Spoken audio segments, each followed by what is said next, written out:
Hi everyone, তো অনেক দিন পর চলে গেছিলাম কিছু খাওয়া দাওয়া করতে। অ্যাকচুয়ালি আমার প্রিয় বান্ধবীর ছিল হচ্ছে বার্থডে, তো তার কারণে ও তো ট্রিট দেবে আর আমি তো ওর থেকে ট্রিট নেবই। তো অফিস থেকে ডিরেক্ট চলে এলাম হচ্ছে খেতে। তো এখানে আমরা দুটো খাবার অর্ডার করেছিলাম, একটা কম্বো অর্ডার করেছিলাম আর অর্ডার করেছিলাম হচ্ছে একটা স্টার্টার, আর তার সাথে দুটো কোক ছিল। তো অবশেষে সবটা খেয়ে আমরা প্রচুর গল্প করেছি অ্যান্ড দুজনে মিলে মজা করেছি।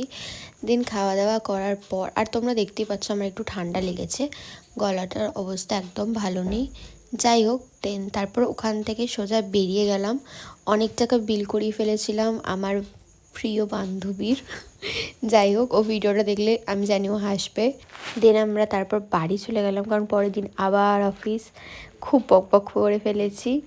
যাই হোক, ভিডিওটা ভালো লাগলে অবশ্যই আমাকে কমেন্টে জানিও, তাহলে এরকম মিনি মিনি ব্লগ তোমাদের সাথে শেয়ার করবো। টাটা।